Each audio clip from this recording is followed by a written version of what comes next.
नमस्कार दोस्तों।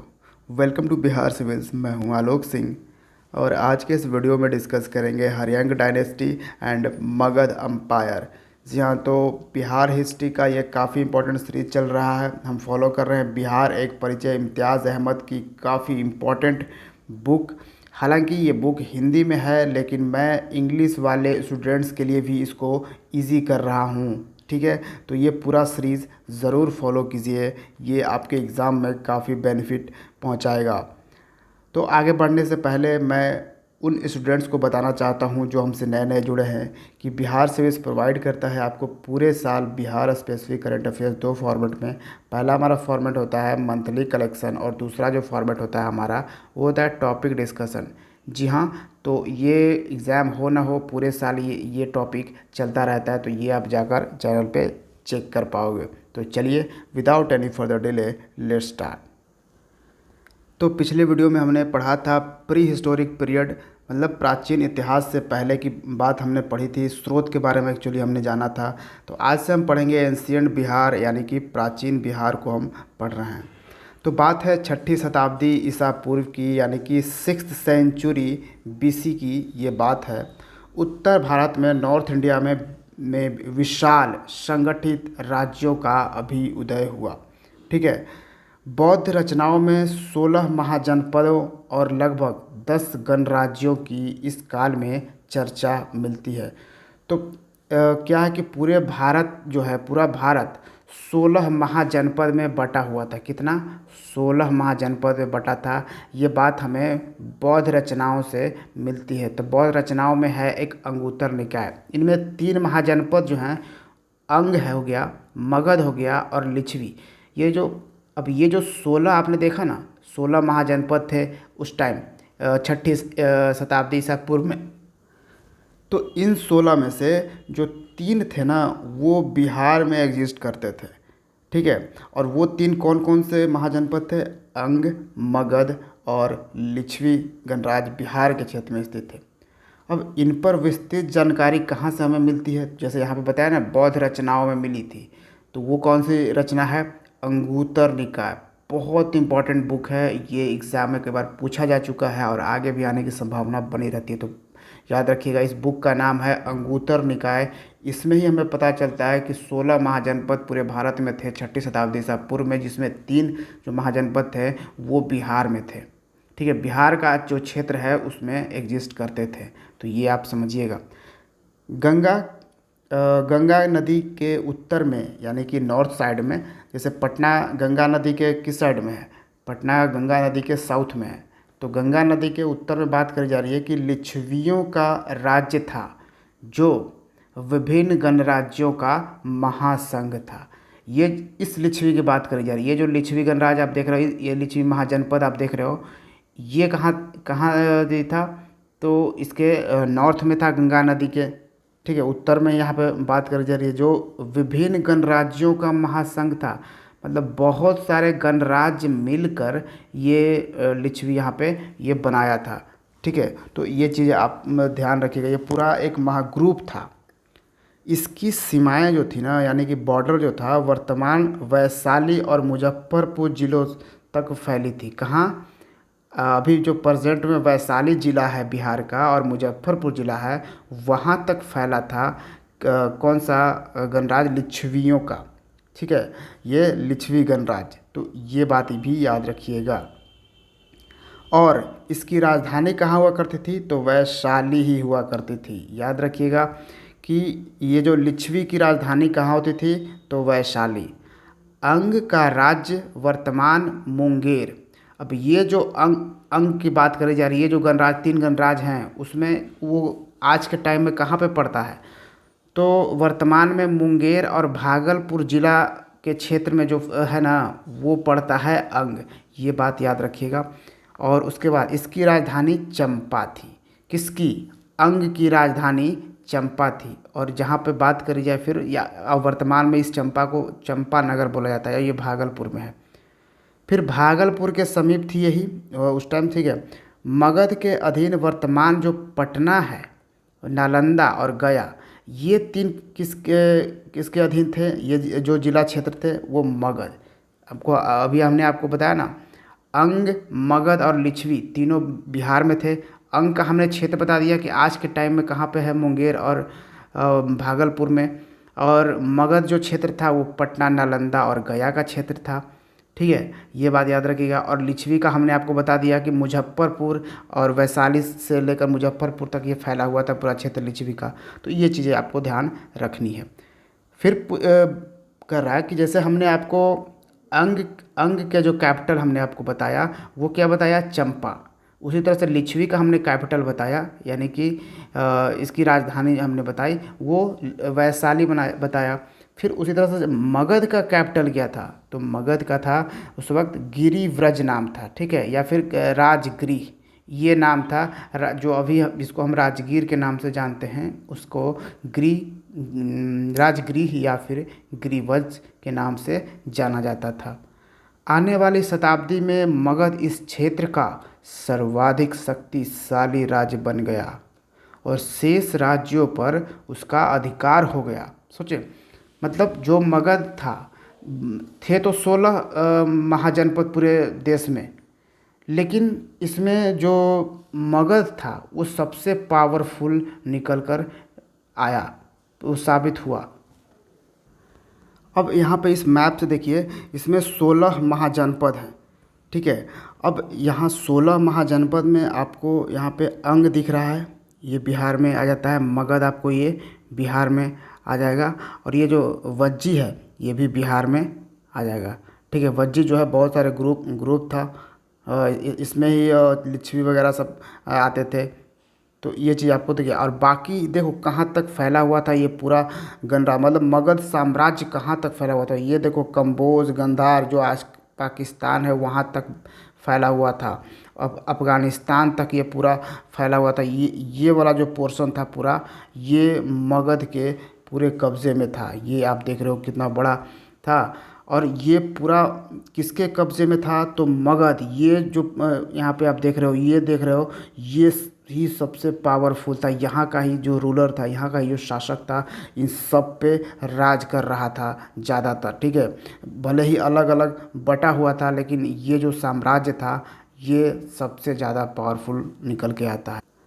अब जिन 16 महाजनपद की हमने बात करी, वो 16 महाजनपद आप यहाँ पे देख पाओगे। जैसे काशी है जिसकी कैपिटल वाराणसी थी, कौशल नॉर्दर्न पार्ट की कैपिटल श्रावस्ती था और सदर्न पार्ट अयोध्या, ये बटा हुआ था कौशल। फिर अंग देखिए चंपा था, जो अंग ये बिहार में था।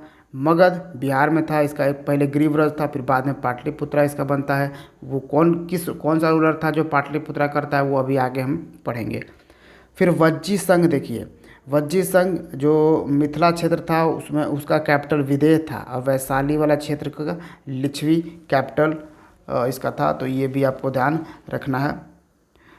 फिर यहाँ पे आप देख पाओगे मल्ला, कुशीनगर, चेड़ी। कुशीनगर कहाँ पे है, ये उत्तर प्रदेश में। चेड़ी, शक्तिमती और वत्स, कौशाम्बी, कुरु जिसका कैपिटल था इंद्रप्रस्थ, पांचाल, नॉर्दर्न पार्ट इसका अछिछत्र था, और सदर्न पार्ट में कम्पिल्या था।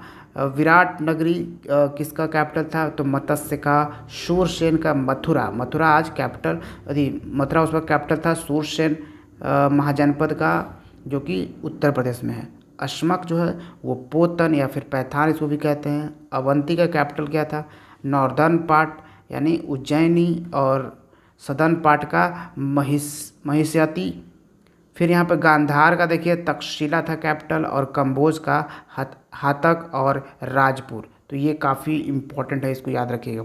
ये जो आप वज्जी संघ देख रहे हो पांचवा, ये पूरा ग्रुप था बहुत सारे गणराज्य का। ये देखो इस वज्जी संघ में ये 10 गणराज्य आते थे, जिसमें आपको एक लिच्छवी भी मिलेगा। यहाँ पे लिच्छवी देख रहे हो, तो कभी कभी आपको लिखा मिल जाएगा वज्जी। ठीक है, कभी कभी वज्जी संघ भी आपको लिखा मिल जाएगा लिच्छवी की जगह पर, तो इसलिए कभी कंफ्यूज हो जाते हैं। तो देखिए लिच्छवी और वृजिस ऑफ वैशाली, तो ये लिच्छवी जो है ये भी वज्जी का पार्ट था। और लिच्छवी कहाँ था, तो ये बिहार में था। तो ये बात भी आपको याद रखनी है। तो ये एक पूरा महाजनपद का पार्ट था, वज्जी महाजनपद था, उसका ही पूरा ये सब पूरा ग्रुप था, पूरे ग्रुप ही बना हुआ था, वज्जी रिपब्लिक या फिर वज्जी महासंघ में था। तो ये भी आपको याद रखनी है। अच्छा, तो 16 महाजनपद में 3 जो है वो बिहार में था। तो उसका मैप में थोड़ा सा हम देख लेते हैं ताकि आपका जो विजुअलाइजेशन है वो परफेक्ट हो जाए और हमेशा के लिए याद रह जाए। तो ये पूरा बिहार का मैप है जहाँ पे आपको बीचों बीच आपको कैपिटल सिटी पटना मिलेगा। ठीक है, अब हम 3 की बात कर रहे हैं ना, यानी कि एक एक था अंग, मगध और लिच्छवी। तो चलिए अंग की बात करते हैं। तो अंग कौन से क्षेत्र में था? अंग था भागलपुर और मुंगेर वाला क्षेत्र। ये वाला जो क्षेत्र देख रहे हो, ये कौन कौन सा महाजनपद था? अंग था। और इस अंग का जो कैपिटल, वो कैपिटल क्या था, मतलब इसका राजधानी क्या था? तो इसका नाम था चंपा। ठीक है, जो कि भागलपुर के ही नज़दीक नज़दीक था। ठीक है, चंपा। फिर आ जाते हैं हम बात बात करते हैं लिच्छवी गणराज की या फिर लिच्छवी महाजनपद की। तो लिच्छवी क्या बोला आपको? गंगा नदी से नॉर्थ के टाइप में। तो गंगा नदी आपको पटना के नॉर्थ में यहाँ पे बहती है। ये गंगा नदी यहाँ पे पटना से यहाँ पे जाती है। तो यहाँ पे आप देख रहे हो वैशाली। ठीक है, वैशाली, मुजफ्फरपुर। तो ये वाला जो क्षेत्र था ना, इस वाले क्षेत्र में क्या था? लिच्छवी गणराज, यहाँ पे लिच्छवी महाजनपद था।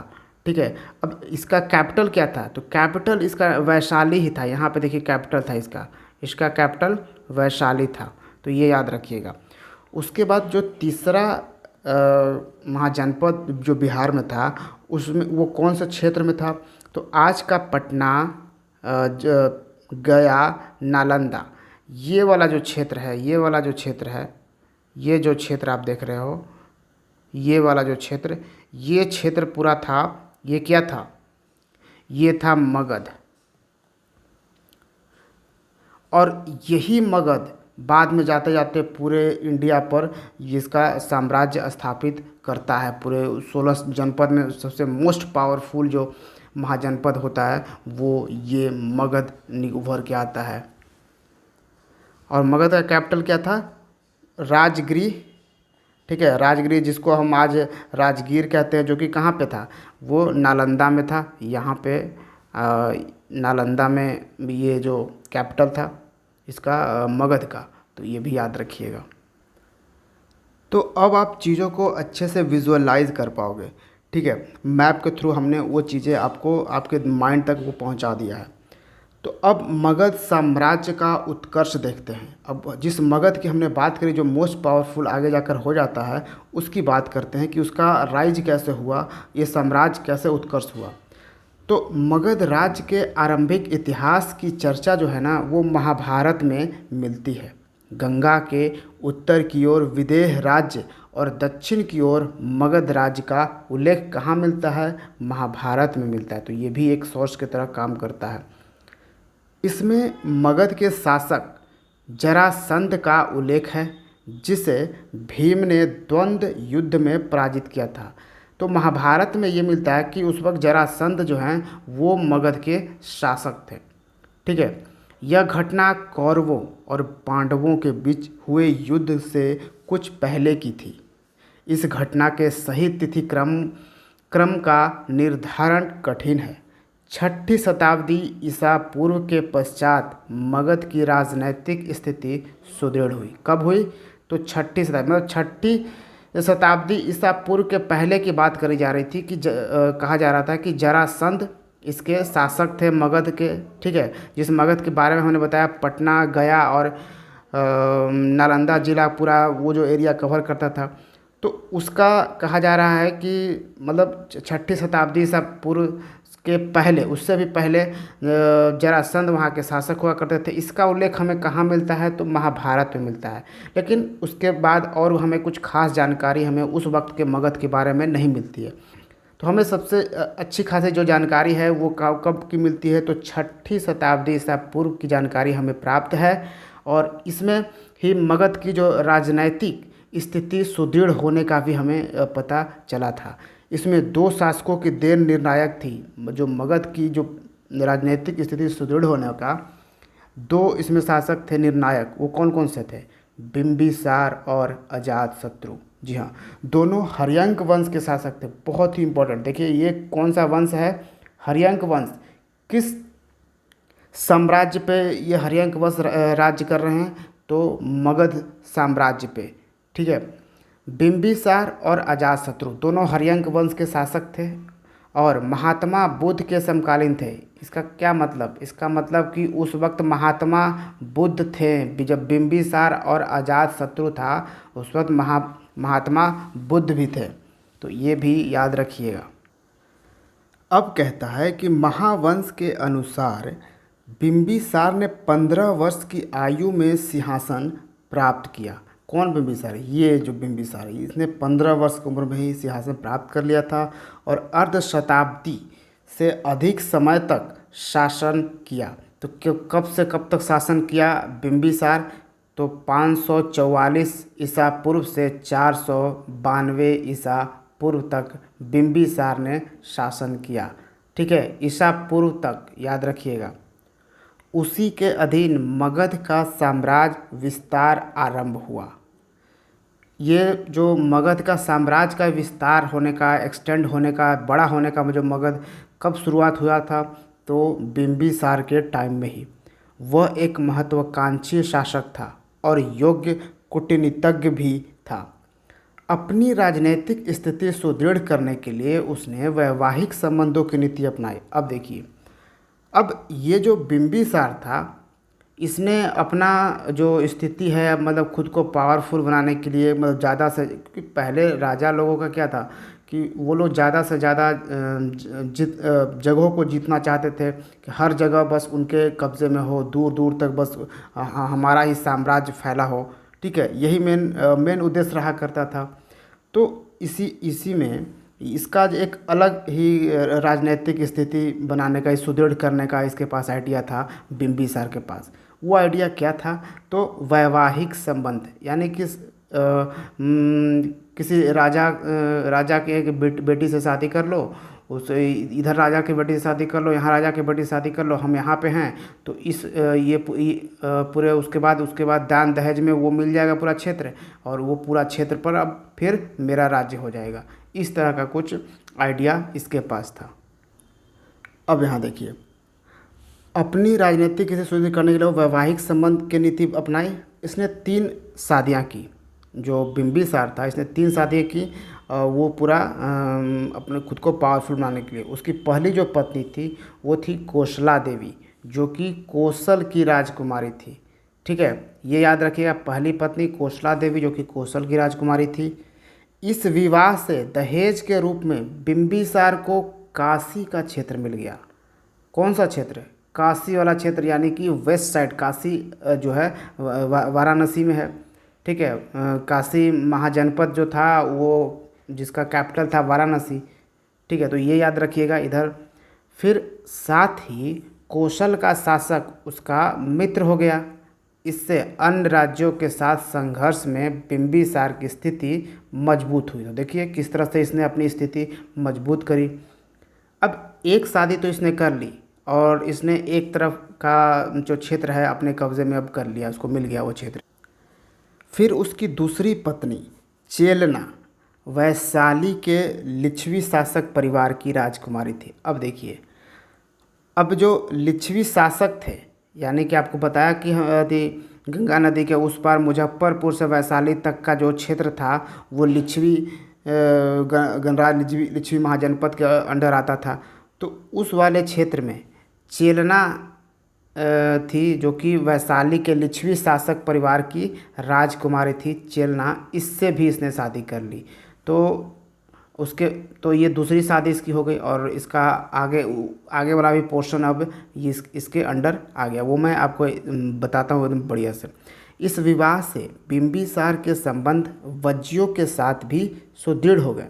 किसके साथ? वज्जियों के साथ। वज्जी संघ हमने आपको बताया पूरा जो गणराज्य था बहुत सारे ग्रुप का बना हुआ था।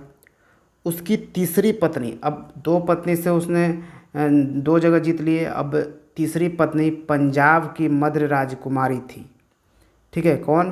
पंजाब की। इस राजकुमारी का नाम था मद्र, याद रखिएगा, जो कि पंजाब की थी, तीसरी पत्नी। तो वैवाहिक संबंधों से के द्वारा पश्चिम यानी वेस्ट साइड में, उत्तरी सीमाओं में, नॉर्थ साइड में, और सुरक्षित कर लेने के बाद बिम्बिसार ने अपनी पूरी पड़ोसी अंग के राज्य पर चढ़ाई कर वहाँ के शासक, पड़ोसी मतलब पूर्वी पूरब में, अब इसके जो था, अब इसमें पूरब में इसको पूरा जीतना चाहा, तो वहाँ के शासक ब्रह्मदत्त का वध कर दिया। उसका युद्ध अवंती के शासक चंद्रप्रघोत महासेन के साथ भी हुआ, लेकिन वो अनिर्णायक रहा। अब देखिए बिम्बिसार ने किस तरह से क्षेत्र किया। बिम्बिसार यहाँ था, ये इसका क्षेत्र था मगध। इसने पहले शादी की कौशल की राजकुमारी से, तो ये वाला क्षेत्र पूरा इसको मिल गया। फिर वज्जियों की राजकुमारी से शादी की, लिच्छवी से शादी की, तो ये वाला क्षेत्र आ गया। यानी कि ये क्षेत्र और ये क्षेत्र इसका पूरा कंप्लीट हो गया। अब ये पूरब में और क्षेत्र चाहता था, उसमें भी उसने यहाँ पे अंग पर फिर चढ़ाई किया, क्योंकि पूरब में ये भी क्षेत्र जीतना था। तो मगध के अंग आपको पता ही है, भागलपुर और मुंगेर के क्षेत्र में आता था। तो इस तरह से इसने जो है पूरा इस वाले पूरे क्षेत्र को ये जीत कर और मगध में मिला लिया था। कौन था? ये था बिम्बिसार। अब यहाँ पे देखिए, उसका युद्ध अवंती के शासक चंद्रप्रघोत महासेन के साथ भी हुआ, लेकिन वो अनिर्णायक रहा था। ये जो अवंती के शासक, अवंती किधर था इसमें? यहाँ पे देखिए, आप इस मैप को देखिए, अवंती यहाँ था, इसके साथ भी हुआ था युद्ध, लेकिन ये निर्णायक साबित नहीं हुआ। तो अनिर्णायक रहा। अंततः दोनों ने मैत्री कर ली। कौन? अवंती और इसने बिम्बिसार ने। और प्रघोत के उपचार के लिए बिम्बिसार ने अपने चिकित्सक जीवक को उज्जैन भेजा। अब एक यहाँ से भी सवाल पूछता है कि प्रघोत के उपचार के लिए बिम्बिसार ने किसको उज्जैन भेजा था? तो अपना इसका जो पर्सनल डॉक्टर था जिसका नाम था जीवक, उसको यहाँ पे इसके उपचार के लिए भेजा था। ठीक है, तो ये भी याद रखेगा। एक विवरण के अनुसार बिम्बिसार का कूटनीतिक संपर्क गंधार के शासक से भी रहा। गंधार जो कि अभी पाकिस्तान अफगानिस्तान में है। इस प्रकार बिम्बिसार ने युद्ध और कूटनीतिक से मगध के क्षेत्रों का विस्तार किया और अपनी प्रतिष्ठा में वृद्धि की। तो ये चीज़ आप समझ गए। तो यहाँ तक बिम्बिसार का काम खत्म होता है। अब आता है उसका बेटा अजातशत्रु। तो बिम्बिसार के जीवन का अंत दुखद परिस्थितियों में हुआ। उसके महत्वाकांक्षी पुत्र अजातशत्रु ने, उसका पुत्र कौन था? अजातशत्रु बिम्बिसार का, ने सिंहासन पर अधिकार करने के लिए अपने पिता को बंदी बना लिया। बौद्ध स्रोतों में अजातशत्रु को अपने पिता का हत्यारा कहा जाता है, परंतु जैन स्रोत इससे सहमत नहीं है। मतलब उसने अपने पिता को ही हत्या कर दी, उसने बंदी बना लिया। तो बौद्ध स्रोत में तो इसको हत्यारा बोला जाता है, लेकिन जैन जो स्रोत है वह, यानी कि जैन जो बुक्स है जैन का, उसमें इसका जिक्र नहीं है, यानी कि वो नहीं सहमत है कि उसने ऐसा किया होगा। अजातशत्रु जो था ना, वो 492 से 460 ईसा पूर्व तक शासन करता है। कौन? अजातशत्रु ने अपने पिता की साम्राज्यवादी नीति को इसने आगे बढ़ाया। उसने दो महत्वपूर्ण युद्ध भी लड़े। पहला जो युद्ध था किसका? अजातशत्रु का, वो कौशल के शासक प्रसेनजीत के साथ हुआ, जिसने काशी पर पुनः अधिकार कर लिया। अब क्या था कि बाद में धीरे धीरे वो काशी ना छूट जाता है बिम्बिसार से, लेकिन फिर से अजातशत्रु काशी पे अधिकार करता है। जो शासक वहाँ कौशल का शासक था प्रसेनजीत, उस पे युद्ध में हराने के बाद। तो ये इसका पहला युद्ध था अजातशत्रु का, जिसमें वो जीत ही जाता है। तो पहला युद्ध तो प्रसेनजीत के साथ लड़ा। फिर अजातशत्रु ने प्रसेनजीत को पराजित कर संधि पर बाध्य किया। काशी का क्षेत्र मगध को पुनः प्राप्त हुआ और कौशल की राजकुमारी वज्रा का विवाह अजातशत्रु के साथ हुआ। अब जो कौशल अभी जहाँ का शासक प्रसेनजीत था, प्रसेनजीत को तो हरा दिया, वहाँ पे पराजित करके वहाँ पे एक संधि साइन कर दी गई, जिसमें अब वहाँ की जो राजकुमारी थी वज्रा, वज्रा को शादी करना पड़ा किससे, तो अजातशत्रु से। ठीक है, तो ये भी याद रखिएगा। फिर दूसरा युद्ध हुआ वज्जी गणराज के साथ। वज्जी आपको पता होगा पूरा पूरा ग्रुप है बहुत सारे गणराज का, तो ये पूरा वज्जी गणराज। इसके लिए गंगा, गंडक और सोन नदियों के संगम पर एक सैनिक छावनी का निर्माण हुआ ताकि वहाँ से वैशाली पर अभियान में सुविधा हो। ठीक है, क्योंकि वैशाली भी इन वज्जी गणराज के ग्रुप में शामिल था ना, तो वो मैं 10 आपको ग्रुप हमने आपको दिखाया, उसमें वैशाली भी था। तो वैशाली पे आक्रमण करने के लिए अजातशत्रु एक पूरा अभियान तैयार किया। यह क्षेत्र पाटलीग्राम कहलाया, जो बाद में पाटलिपुत्र के नाम से विख्यात हुआ। अब ये जो पूरा क्षेत्र ये जीता, उसके बाद उस क्षेत्र को पाटलीग्राम कहलाया, बाद में पाटलिपुत्र के नाम से जाना गया। और मगध के विस्तृत साम्राज्य की राजधानी भी बना पाटलिपुत्र। इस युद्ध में छल से भी काम लिया गया। भगवती सूत्र के अनुसार अजातशत्रु ने अपने मंत्री वस्कार की सहायता से वज्जी संघ जो था उसके सदस्यों में फूट डालकर उनकी शक्ति को कमज़ोर कर दिया। देखिए, एक नया अपना टैक्टिस यूज़ किया, कौन, अजातशत्रु, इसको हराने के लिए, कि उसके जो सदस्य थे उसी में फूट डालकर किसके अपने उसका एक सहायता किया। किसने, एक मंत्री था वस्कार। ठीक है, इसके सहायता से तत्पश्चात उसने वैशाली पर आक्रमण कर उसे जीत लिया। इस प्रकार गंगा नदी के दोनों ओर मगध का आधिपत्य बन गया। अभी भी अवंती का राज्य मगध का प्रबल शत्रु बना हुआ था। अगला है, यहाँ पर पढ़ें, किसी कारणवश अवंती का आक्रमण टल गया। अजातशत्रु की मृत्यु तक मगध के विस्तार का पहला चरण पूरा हो चुका था। मतलब कि आधा कुछ तो बिंबिसार ने एक्सटेंड कर दिया था मगध को, उसके बाद एक पहला चरण पूरा मतलब कंप्लीट कर दिया। जो आधा बचा हुआ था वो सब पर भी जीत हासिल करके मगध में मिला लिया, किसने, अजातशत्रु ने। तो इस तरह से मगध का एक्सटेंशन होता गया और मगध पावरफुल बनता गया और मगध की स्थिति समकालीन राज्यों में सरपरी होने लगी थी। अजातशत्रु ने राजगीर में पहली बौद्ध संगति का आयोजन किया, जिसमें बुद्ध के उपदेशों का संकलन किया गया। अब हमने आपको बताया कि जो बिंबिसार और अजातशत्रु थे दोनों महात्मा बुद्ध के समकालीन थे। तो इसमें अब क्या हुआ कि पहला बौद्ध संगति किया गया, यानी बुद्धिस्ट काउंसिल, एक तरह से अपने उस धर्म को, यानी बुद्धिस्ट धर्म को फैलाने का, उसका प्रचार प्रसार करने का एक अपना ये तरीका था। इनकी 2 श्रृंखलाएं हैं, श्रुत उक्तियां और विनय संघ के नियम।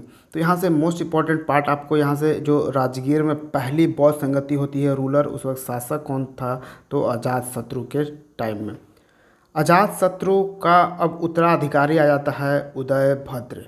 कौन था, उदयभद्र, या फिर इसका उदायन भी इसका नाम कहा जाता था, जो कि 460 से 444 ईसा पूर्व तक शासन करता है। तो बिंबिसार से अजातशत्रु, अब अजातशत्रु से उसका बेटा आ गया उदयभद्र, या फिर इसको उदायन भी कहा जाता था। साम्राज्य के क्षेत्रों में उत्तर और पश्चिम की ओर विस्तार के पश्चात अब राजगीर राजधानी के रूप में उपयुक्त नहीं था, क्योंकि पहले से राजगीर राजधानी था जिसका नाम था राजगृह, लेकिन अब विस्तार हो गया था पश्चिम साइड में, और उपयुक्त जो भी पश्चिम में कहें, उत्तर में कहें, चारों तरफ से अब जो विस्तार हो गया था, एक्सटेंशन हो चुका था मगध का। तो अब कहा जा रहा था कि राजगीर अब सही जो कैपिटल जो है मगध का वो नहीं है, इसलिए प्रमुख नदियों के संगम पर स्थित होने के कारण जो है पाटलिपुत्र इसमें प्रमुख था। पाटलिपुत्र जो कि पटना है अभी, पाटलिपुत्र संचार, यातायात और व्यापार के दृष्टिकोण से महत्वपूर्ण था, क्योंकि ये नदियों के संगम पे था। ठीक है, और क्योंकि इसमें गंगा गंगा नदी, फिर उधर सोन पुनपुन, फिर यहाँ पे आ जाती थी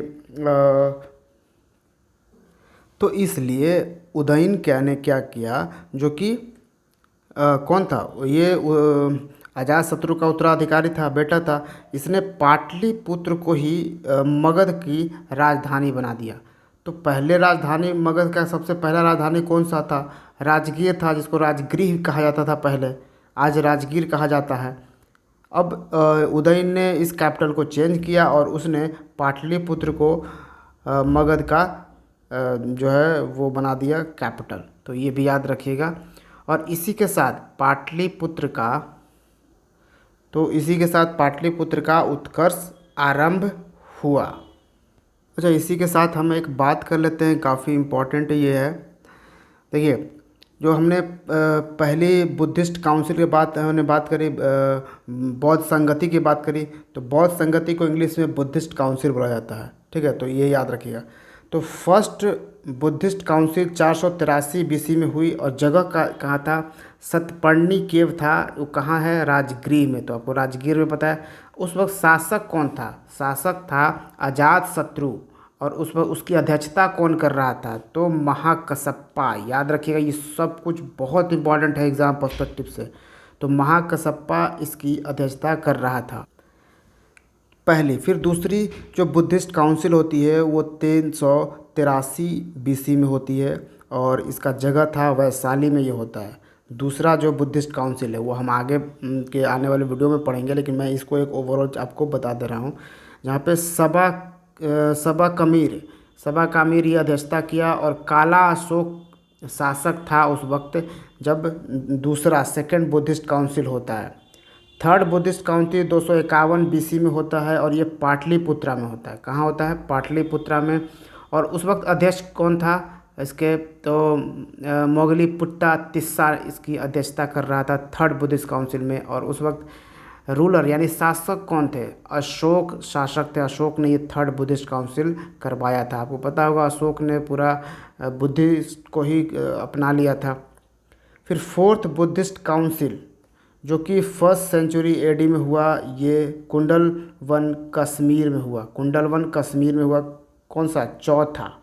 चौथा। ये तीन तो आपने देख लिया, ये तीनों तो बिहार में हुए, लेकिन एक जो चौथा तो था ना, वो कश्मीर में हुआ था। तो ये बात भी आपको याद रखना है। ये तो प्लेस आपको देख मिल गया आपको, ये तीनों बिहार में बुद्धिस्ट काउंसिल हुए, यानी कि बौद्ध संगति।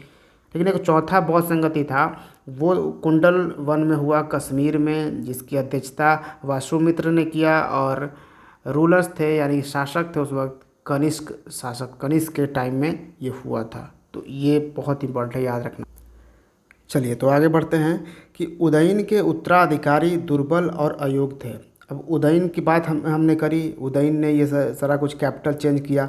ठीक है, राजगीर से उसने पाटलिपुत्रा को कैपिटल कर दिया। तो उसके जो बाकी उत्तराधिकारी थे, उदयन के बाद जो आने वाले थे, उसके उदयन का जो बेटा वगैरह था वो सब काफ़ी कमज़ोर था। ठीक है, तो महावंश के अनुसार ये सभी पितृहंता भी थे। अतः मतलब पितृहंता थे यानी कि अपने पिता को मार के ही आगे अपने गद्दी को हासिल किया था। अतः उनसे तंग आकर जो प्रजा थी उनकी सत्ता का अंत कर दिया और इस वंश का अंतिम शासक नागदशक था। किस वंश का ये नागदशक अंतिम शासक था? तो इसका अंतिम शासक था किस वंश का? हर्यंक वंश का, हर्यंक डायनेस्टी का अंतिम शासक कौन था? नागदशक। वैसे उदयन के बाद एक दो और शासक आते जो कि बहुत ही कमज़ोर रहते हैं, उनके बारे में ऐसे भी नहीं पढ़ना है और इस बुक में भी नहीं दिया है। ठीक है, तो नागदशक अंतिम शासक, इसको याद रखिएगा। और जो फर्स्ट जो शासक थे हर्यंक डायनेस्टी के, वो कौन थे? वो बिंबिसार। ठीक है, याद रखिएगा, बिंबिसार ये हर्यंक डायनेस्टी का फाउंडर था। ठीक है, और लास्ट सबसे अंतिम नागदशक, काफ़ी इम्पोर्टेंट है, याद रखना है। अब ये डायनेस्टी तो ख़त्म हो जाती है, ये वंश तो पूरा ख़त्म हो जाता है, हर्यंक वंश। अब एक अगला वंश आता है मगध साम्राज्य पे। अगला शासक था शिशुनाग। शिशुनाग वंश ही था, द्वारा मगध की राजधानी वैशाली में स्थापित की गई। अब देखिए मगध की राजधानी फिर से बदली। मगध की राजधानी पहली थी पाटलिपुत्रा, सॉरी राजगिरी, दूसरी हो गई पाटलिपुत्रा। अब तीसरी बार फिर अब राजधानी बदल रही है मगध की, अब वो हो रही है वैशाली। किसके काल में? शिशुनाग। अब शिशुनाग वंश आ गया। उसने मगध की सीमाओं का, किसने? शिशुनाग ने मगध की सीमाओं का और अधिक विस्तार किया, इसने और भी अधिक विस्तार किया। उसकी सर्वश्रेष्ठ सफलता अवंती के राज्य पर विजय थी। अब हमने आपको अवंती को दिखाया था, तो अवंती को भी इसने जीत लिया शिशुनाग ने, जो अजातशत्रु ने भी नहीं जीत पाया था। मतलब युद्ध तो किया था अवंती के साथ, लेकिन वो निर्णायक रहा नहीं था। उसके बाद जब ये शासक आता है शिशुनाग, तो ये उसको भी जीत लेता है, अवंती को भी। इसी के साथ इन दोनों राज्यों के मध्य लगभग 1 शताब्दी पुरानी प्रतिद्वंदिता समाप्त हुई।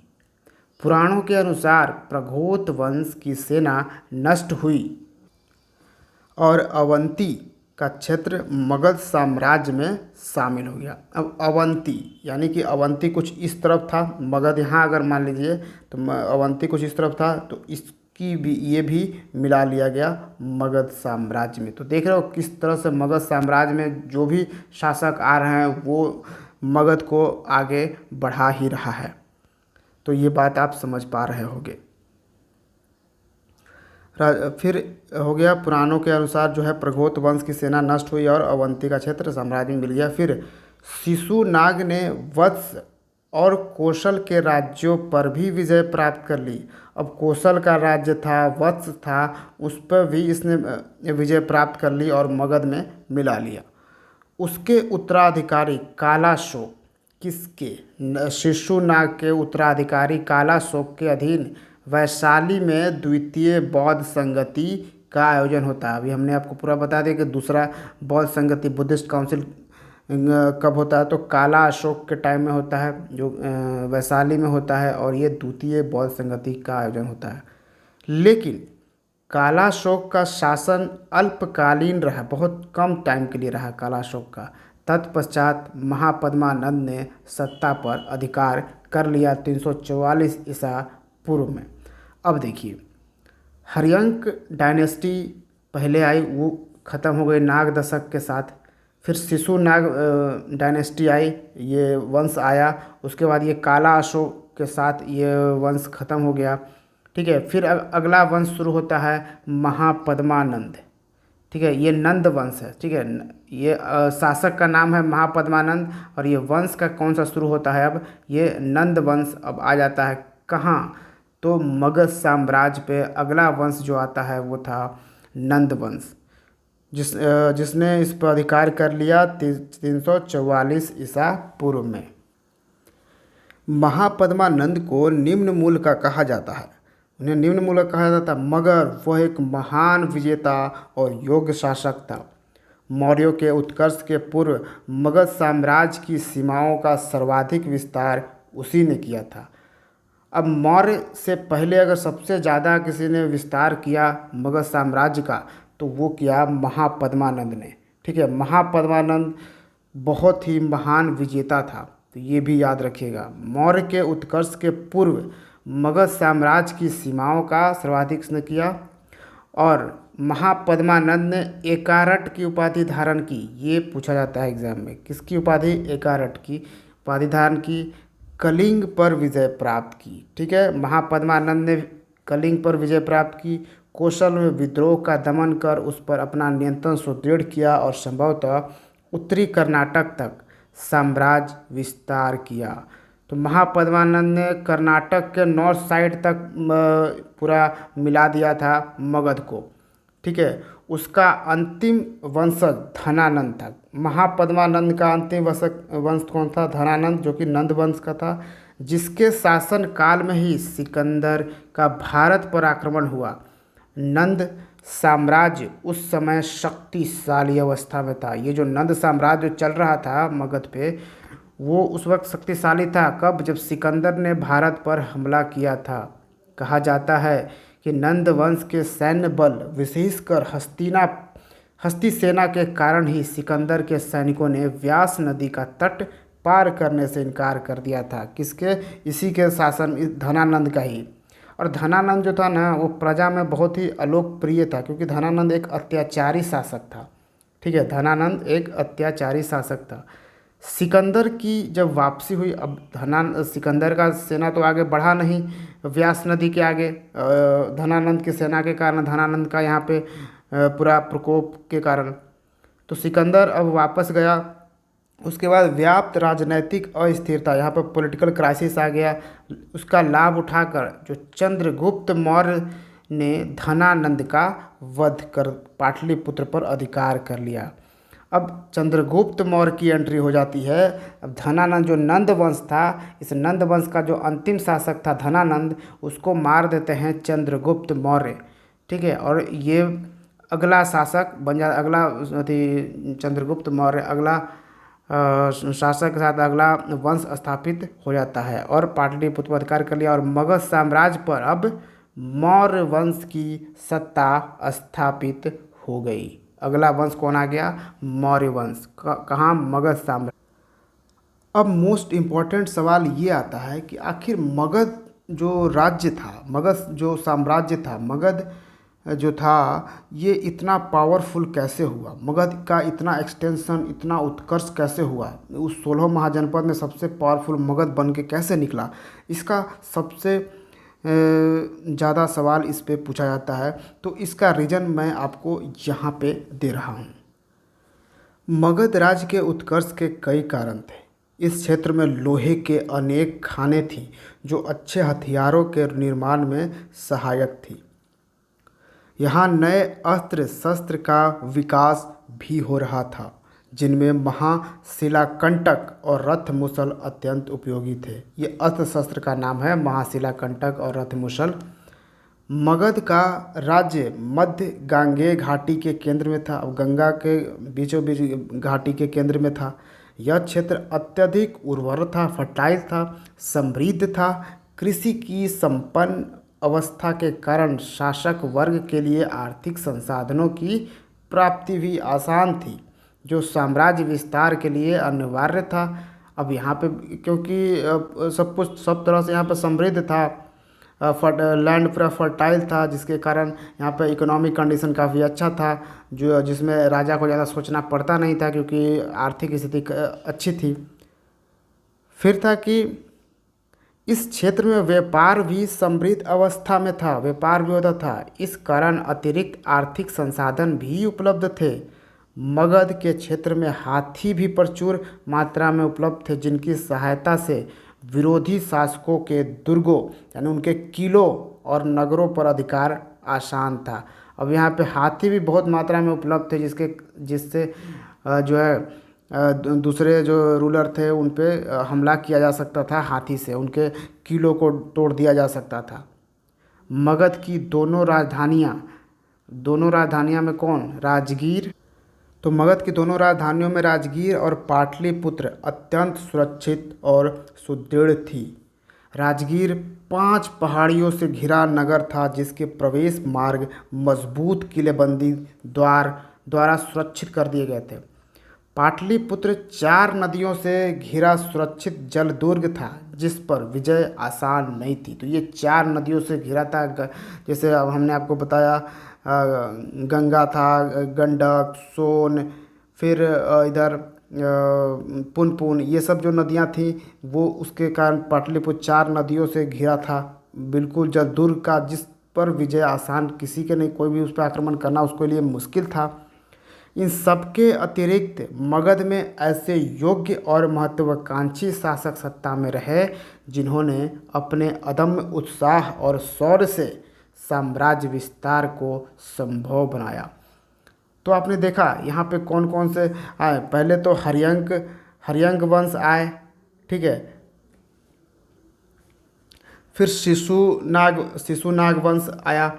उसके बाद नंद वंश आया, ठीक है। और नंद वंश कहता करके फिर मौर्य साम्राज्य यहाँ पर आ गया। और सभी शासक इतने अच्छे थे कि इतने पावरफुल थे कि इतने महत्वाकांक्षी थे कि ये जो एक्सटेंशन था मगध साम्राज्य का, वो हर जब भी कोई रूलर आता था, जब भी कोई शासक आता था, वो बढ़ता जा रहा था। इसी तरह से ही मगध जो है पावरफुल बनता है। तो अगले वीडियो में हम मौर्य साम्राज्य को पढ़ेंगे, ठीक है। मौर्य साम्राज्य पढ़ेंगे अगले वीडियो में। यहाँ पे आपको पता चल गया कि यहाँ पे जो नंद डायनेस्टी को मारकर, नंद डायनेस्टी के लास्ट जो शासक था उसको मारकर मौर्य, चंद्रगुप्त मौर्य यहाँ पे शासक बन जाते हैं मगध साम्राज्य के। तो अगर आप अभी तक देख रहे हो वीडियो तो बिल्कुल वीडियो को लाइक कर दीजिएगा और ऑब्वियसली अपने दोस्तों के साथ शेयर कर दीजिएगा, ठीक है। तो अगला चैप्टर जल्दी ही लेकर आऊँगा, अगला जो टॉपिक है, अगला जो पार्ट है इसका। Thank you for watching Bihar civils. See you in the next video. जय हिंद।